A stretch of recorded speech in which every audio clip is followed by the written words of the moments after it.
Order. I call Olivia Bailey to move the motion, and I will call the Minister to respond. There will not be an opportunity for the member in charge to wind up. It is a convention in a 30-minute debate. Olivia Bailey.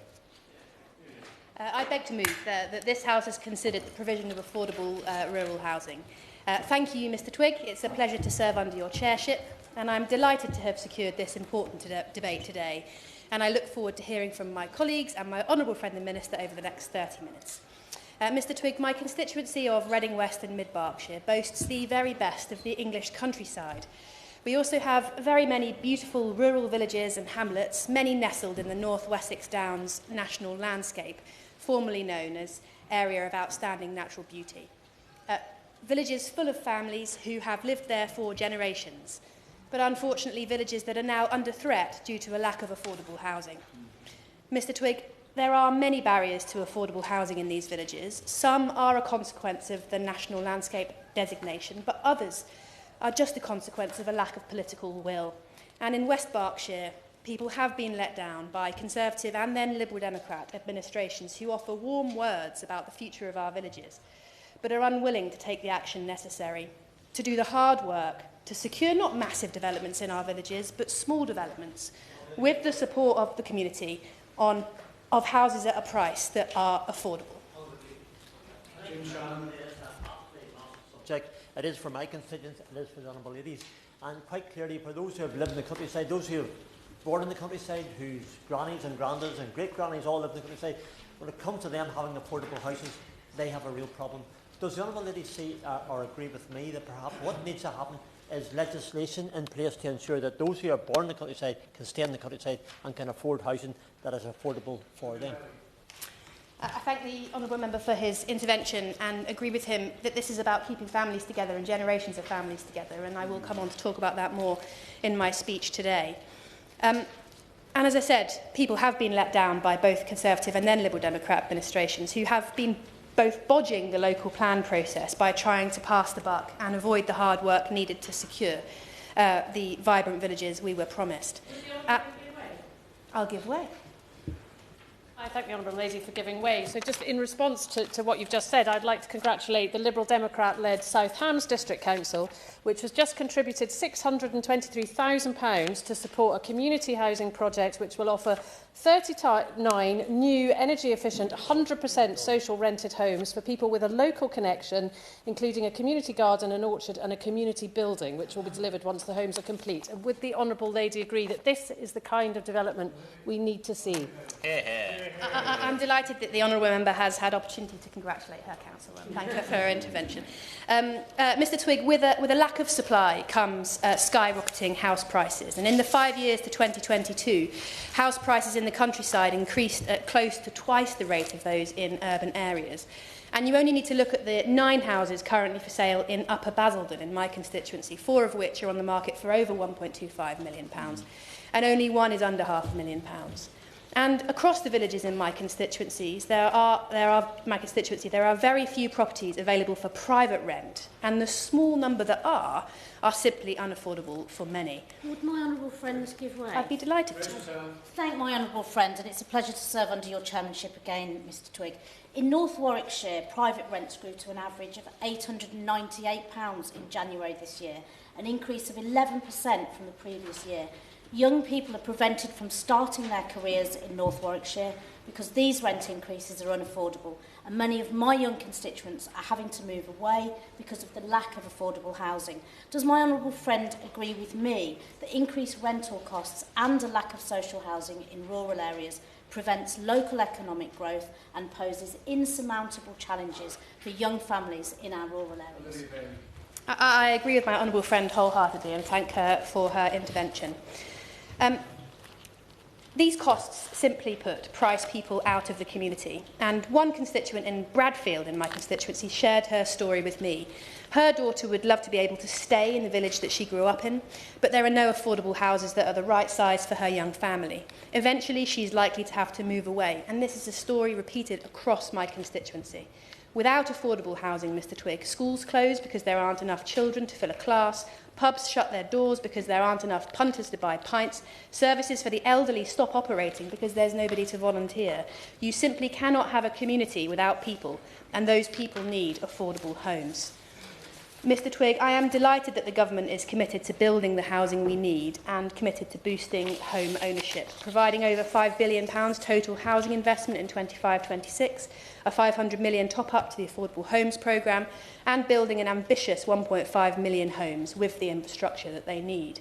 I am also pleased that the government is paying particular attention to housing in rural communities, giving local authorities flexible but ambitious targets for affordable housing development, recognising the value of rural exception sites and community-led development, and committing to look at how national policy can promote affordable rural housing. I'd be delighted. I thank the Honourable Lady for giving way, and it's a pleasure to serve today under your chairship, Mr Twigg. In my constituency of Morecambe and Leonsdale, we have some villages such as Dent, where 40% of the homes are second homes or short-term lets, Airbnb type things. And with Eden Project coming to Morecambe, I have concerns for Morecambe. Would the Honourable Lady agree with me that we should look at the licensing and regulation of short-term lets as part of the solution to the rural housing crisis? I thank my honourable friend for her intervention, and I am pleased that the government is acting to level the playing field for first-time buyers, and I'm sure that the Minister will elaborate on that further in his statement today. On the same point. On the same point, I'd be delighted. I thank my friend for giving way and pleasure to serve under your stewardship, Mr Twigg.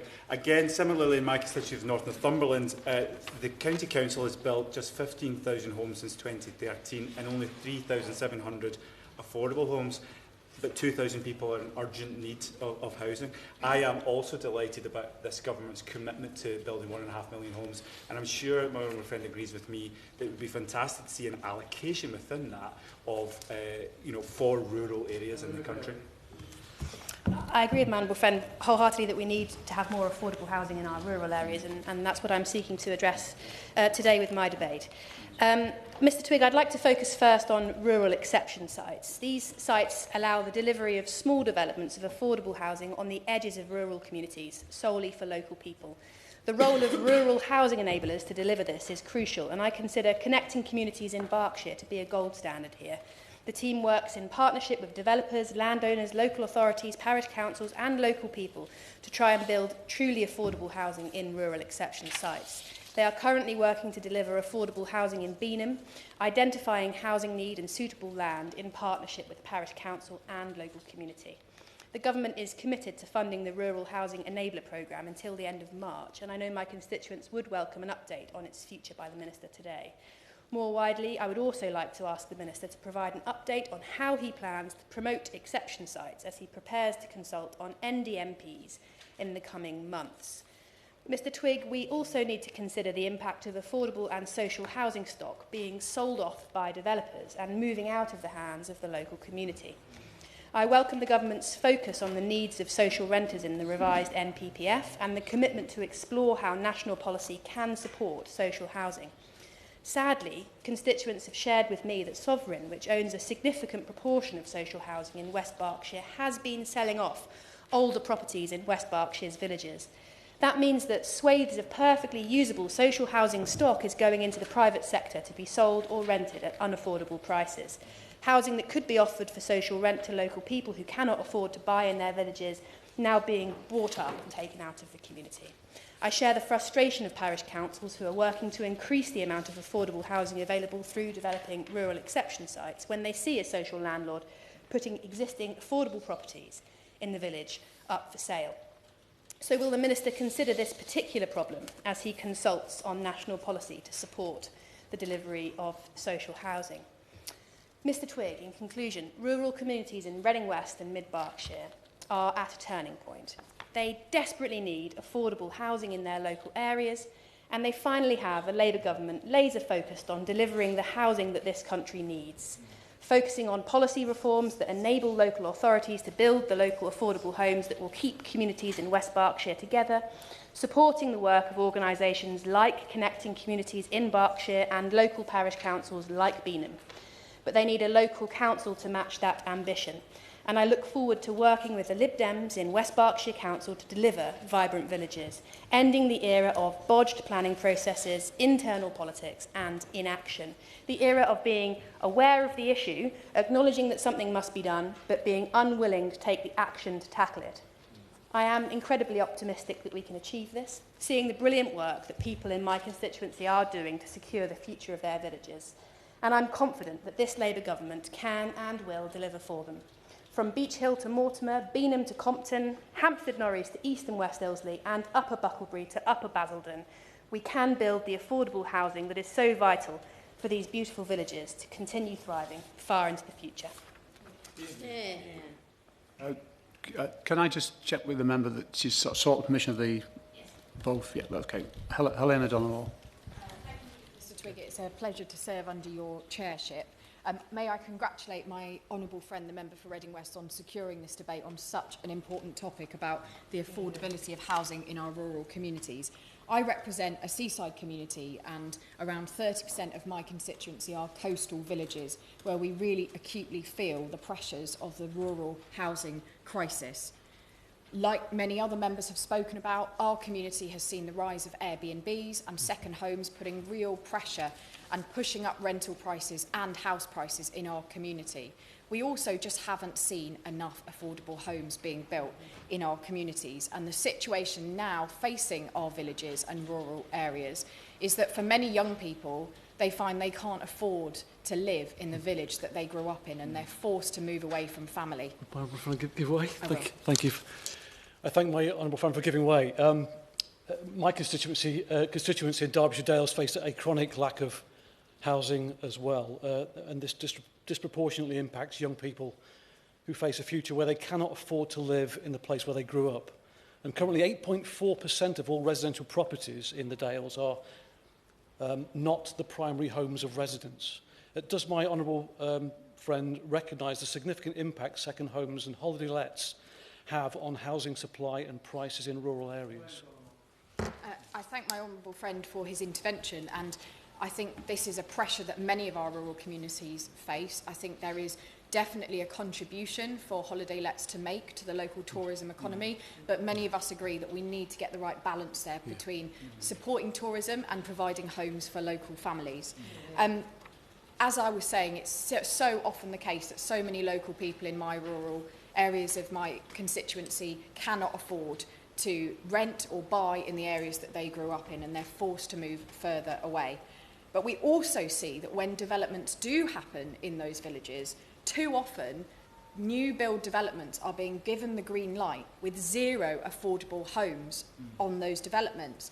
Just last year in my constituency in Peasmarsh, 41 homes were given the green light on a greenfield site, zero affordable homes. And what we see is developers using loopholes around viability to wriggle out of their responsibility to deliver affordable housing.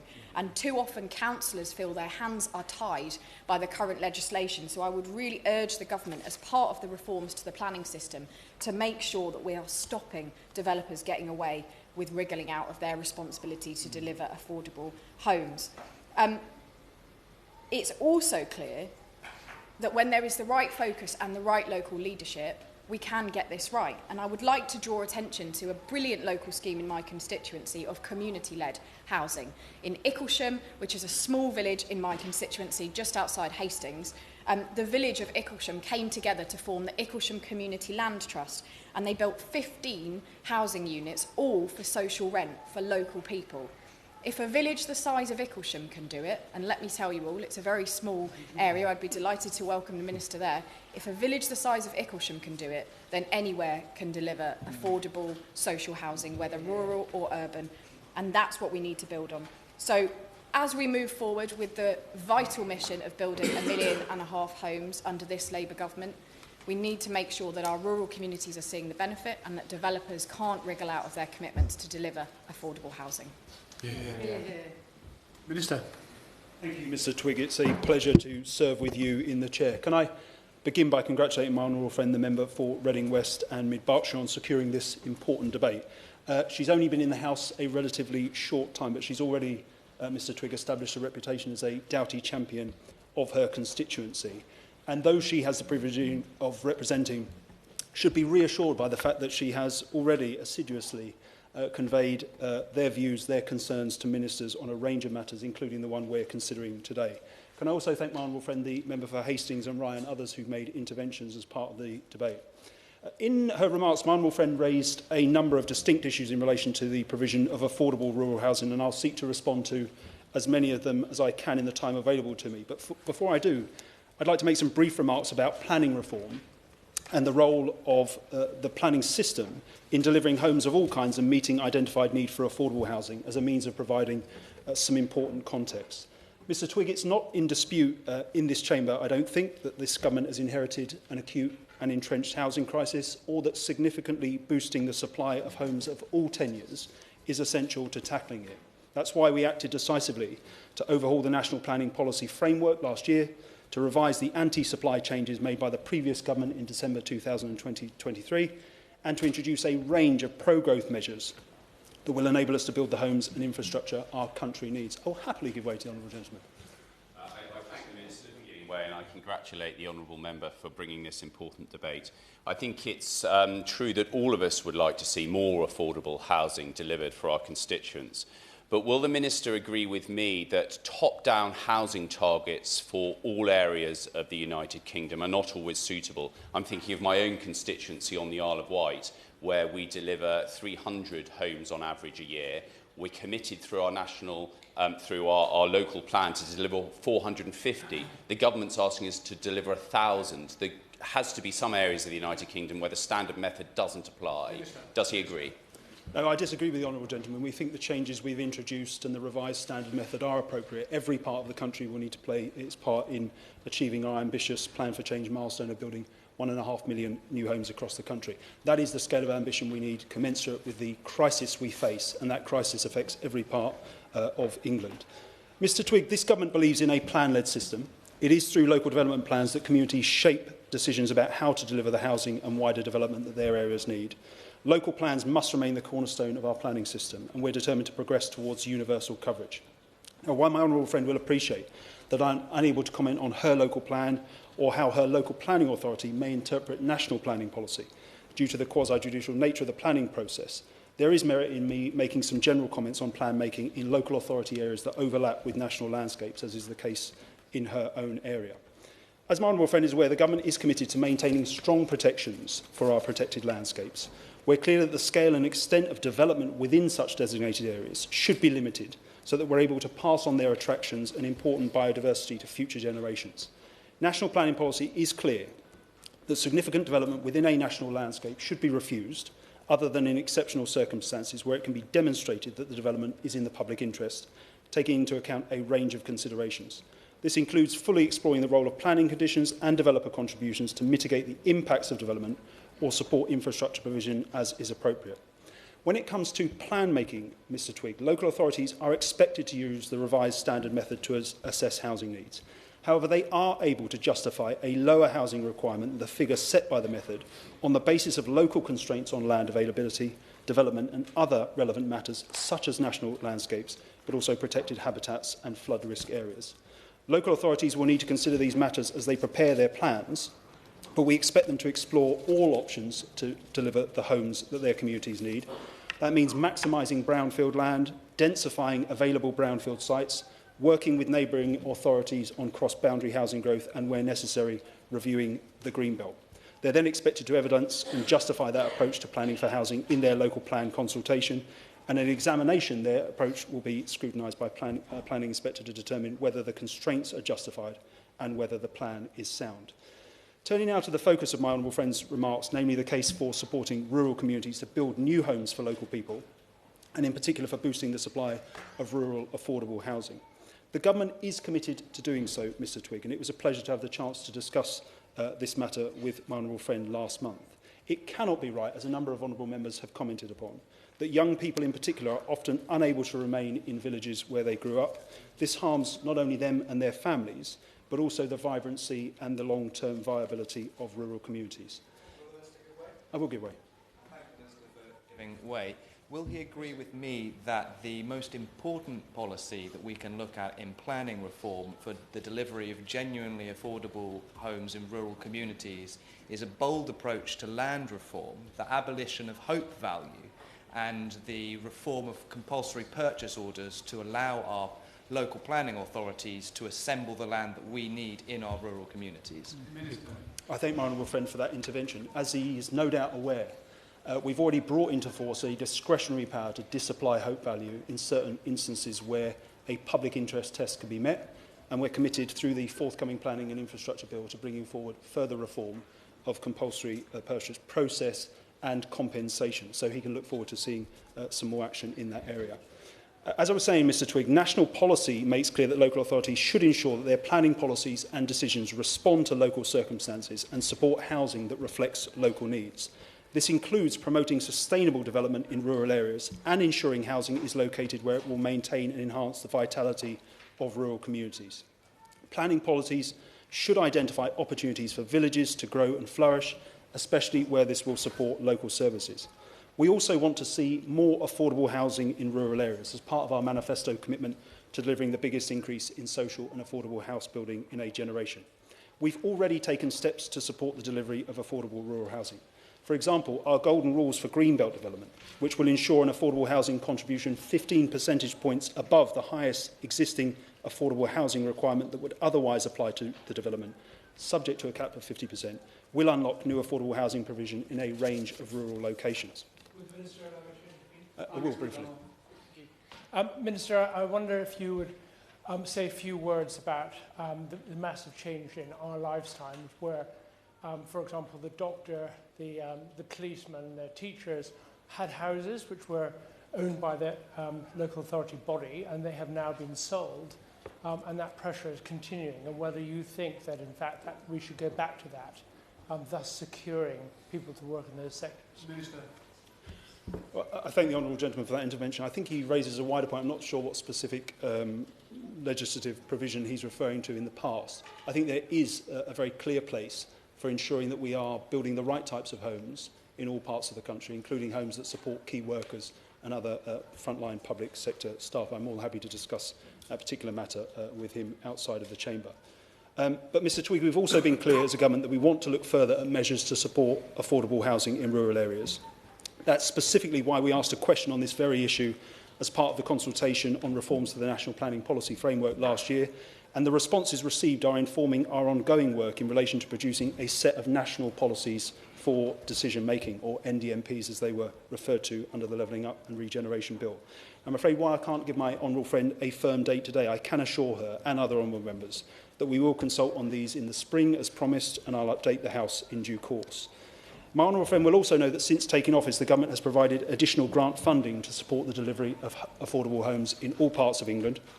At the budget on 30th of October 2024, the Chancellor set out details of an immediate one-year cash injection of £500 million to top up the existing affordable homes programme, which will deliver up to 5,000 new social and affordable homes. And on the 12th of February 2025, the government announced a further cash injection of £300 million to the existing affordable homes programme, which will deliver a further 2,800 new homes, with more than half being social rent homes. At the multi-year spending review this year, the government will set out details of new investment to succeed the 2021-26 affordable homes programme. This new investment will deliver a mix of homes for sub-market rent and home ownership, with a particular focus on delivering homes for social rent. And we know, Mr Twigg, that delivering affordable housing in rural places can be especially challenging. There are particular challenges that come with delivery on sites in rural areas. So this is one of the factors will be taken into consideration in the design of the future capital investment programme to succeed the existing one. To provide additional support for rural housing delivery in settlements with a population of fewer than 3,000 people, my honourable friend might also like to know that Homes England has developed a rural housing strategy and has dedicated rural housing champions in each of their operating areas. Now, my honourable friend rightly drew attention to the significant contribution that can be made by rural exception sites.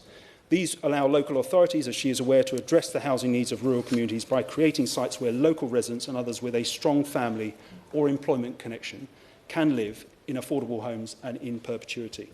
Rural exception sites tend to be just outside village boundaries where housing is not normally granted permission.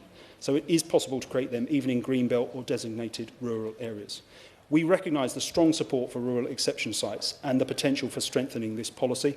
That's why we made clear in our response to the consultation on the revised National Planning Policy Framework that we're giving further consideration to how we can better support rural affordable housing, including the use of exception sites. And this will include consideration of how we can drive greater uptake of rural exception sites and introduce a more streamlined approach. And again, I will set out details in due course about our thinking in this area. In taking forward this work, Mr Twigg, I will continue to work with my colleagues in DEFRA, including considering the role that rural housing enablers play, and my honourable friend mentioned a case in her own constituency, in supporting rural affordable housing. Again, I'm afraid I can't give her any firm assurances in the debate today in respect of ongoing funding, as this is subject to the government's ongoing business planning, but I can assure her we'll provide an update at the earliest possible opportunity. I want to just briefly reference a couple of issues that honourable members raised as I have the time. The first is the problem my honourable friend highlighted about developers and housing associations, it sounded like in her case of Sovereign, selling off social and affordable homes, much needed social and affordable homes in rural areas. She might like to know that when and if grant-funded homes are sold or part sold, there is a system in place to recover government grant through the Recycled Capital Grant Fund. And that means that the cash value of the grant is placed in a fund to be used for further investment in new affordable housing supply. But I'm more than happy to discuss with her the specific issues with Sovereign in her own constituency. Just briefly, Mr Twigg, on short-term lets and the existing developer contribution system. Honourable members from across the House will know we've debated this issue at length on various occasions. We are committed to taking forward the previous government's measures in terms of a registration scheme for short-term lets and the abolition of the furnished holiday letting scheme, which comes into force on the 1st of April. But we have been very clear that that is not enough, and we are giving very considered thought as to what further powers local authorities need to deal in particular, and I think there is a balance to be struck here, but in particular with excessive concentrations of short-term lets that often deny local people not only homes to buy, but homes increasingly to rent. And lastly, on Section 106 contributions and viability, we are reviewing viability.